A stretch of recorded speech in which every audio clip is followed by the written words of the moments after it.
মানে হিন্দু মেয়েদের উপরে প্রচুর অত্যাচার হয়।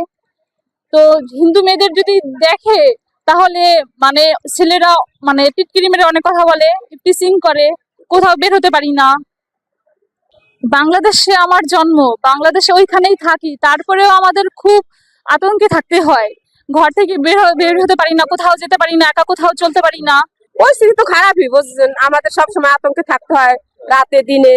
কখন আবার শুনি যে ইন্ডিয়া থেকে আমাদের কিছু দেবে না, তখন যদি কারেন্ট দেবে না, এ দেবে না, ও দেবে না, তখন আমরা কি খেয়ে বাঁচবো? ওই কারেন্ট না থাকলে আমাদের চোর ডাকাতের ই হবে, সেই আতঙ্কে সবসময় আমাদের থাকতে হয়। ওই মন্দির ভাঙা ভাঙচুর, মানে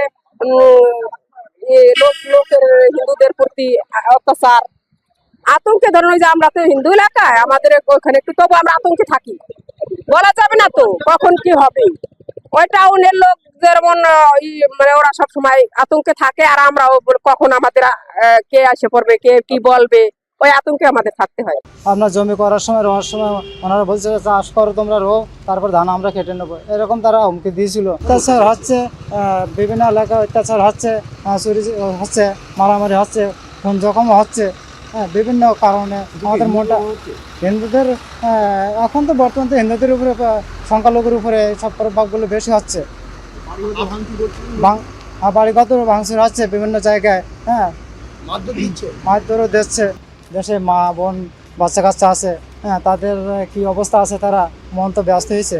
ভিসার এখন মেয়াদ আছে আমার, তারপর আমি যাচ্ছি। বিভিন্ন দলের হুমকি, তারপরে আন্দোলন হচ্ছে। মহারাজ চিন্ময় প্রভুর আটক করেছে, উনি তো একজন ভালো ব্যক্তি, ভালো মানুষ, মনে মহা ঋষি, কিন্তু ওনার আটক করেছে, এর জন্য আমরাও খুব দুঃখিত। একজন সাধক মানুষের এভাবে আটক করা ভালো না। আমরা তো আতঙ্কের ভিতরে আছি। চিন্ময় প্রভু যাতে করে জামিন হয় আমরা সেটাই চাই। চিন্ময় প্রভু আমাদের হিন্দুদের একজন প্রভু, সে আমাদের ইস্কনের সে প্রভু, আমরা তার মানি গণি, সে আমাদের সনাতনীর একজন প্রধান। এই জন্যে তার আমরা অতি দ্রুত জামিন চাই। সংখ্যালঘু আমায় কোথার কোনো দাম নেই, আমায় কোথার কোনো দাম নেই, আর আমরা এমনও কিছু করতে পারবো না যে ওদের গাড়ে লাঠি মারবো। আপনাদের মারধর দিচ্ছে? মারধর দিচ্ছে। কিভাবে মারছে ওরা? এই একালি জমি, যদি মনে করো যে ওদের ইচ্ছা মতো ওরা রোবে, ইচ্ছা মতো ধান কাটবে, ইচ্ছা মতো সব কিছু কাটবে। এইবার যদি তাতে বাধা দিতে যাও, তা ওই সময় আষাঢ় মাসে জমির উল্লাম বললো যে তোরা ধান লাগাতিস লাগা,